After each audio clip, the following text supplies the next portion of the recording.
अयोध्या में भगवान राम के विराजमान होने के लगभग 6 महीने पूरे हो चुके हैं। इस दौरान लाखों राम भक्त हर रोज दर्शन और पूजा के लिए अयोध्या धाम पहुंच रहे हैं। अब राम मंदिर ट्रस्ट ने कुछ नई व्यवस्थाओं को लागू करने का विचार किया है, जिससे पूजा और सेवा का माहौल और भी विशेष हो जाएगा। आइए जानते हैं इन नए बदलावों के बारे में। राम मंदिर ट्रस्ट ने प्रभु श्री राम के गर्भगृह में एक नई व्यवस्था लागू करने का प्लान बनाया है। इसके अंतर्गत राम मंदिर में अब ड्रेस कोड लागू किया जाएगा, जो पुजारियों और अर्चकों के लिए अनिवार्य होगा। सूत्रों के मुताबिक राम मंदिर के पुजारी और अर्चक एक ही ड्रेस कोड में नजर आएंगे, जो चौबंदी साफा और पीले रंग का धोती कुर्ता होगा। ड्रेस कोड लागू करने के साथ ही रामलला के परिसर में कार्यरत अन्य कर्मचारियों का भी ड्रेस कोड तय किया जाएगा। प्रभु राम की सेवा और आराधना के लिए पुजारियों की ड्यूटी अब शिफ्ट वाइज लगाई जाएगी।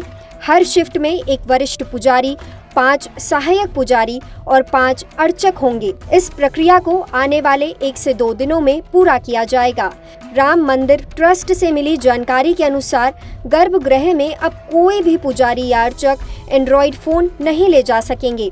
ये कदम पूजा के दौरान ध्यान और समर्पण को बनाए रखने के लिए उठाया गया है। सहायक पुजारी अशोक उपाध्याय ने बताया कि पुजारियों के लिए एक समान ड्रेस कोड को लेकर चर्चा चल रही थी। इसके तहत चौबंदी साफा, धोती और कुर्ता पीले रंग का होगा। राम मंदिर ट्रस्ट द्वारा प्रशिक्षण प्राप्त अर्चकों की भी नियुक्ति की जाएगी। पूजा और अर्चना की मौजूदा प्रक्रिया में कोई बदलाव नहीं होगा। ये आपस में चर्चा चल रही थी कि पुजारियों का एक अलग ड्रेस कोड होना चाहिए, चौबंदी हो, धोती हो, साफा हो, पीला।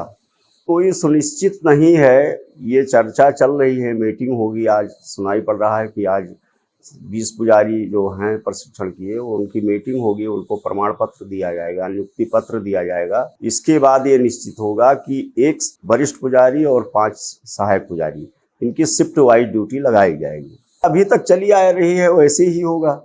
जो वरिष्ठ पुजारी करते हैं वही सहायक पुजारी भी करते हैं। सुबह जा करके भगवान को जगाना मंत्रों के द्वारा, इसके बाद उनको भोग लगाना, फिर आरती करना, मंगला आरती करना। मंगला आरती के बाद फिर पट बंद करके वस्त्र को उतारा जाता है। पुरुष सूत्र से उनको स्नान कराया जाता है। स्नान कराने के बाद फिर नए वस्त्र धारण कराए जाते हैं। फिर उनका श्रृंगार होता है, भोग होता है, आरती। ये प्रक्रिया चलती है पर डे।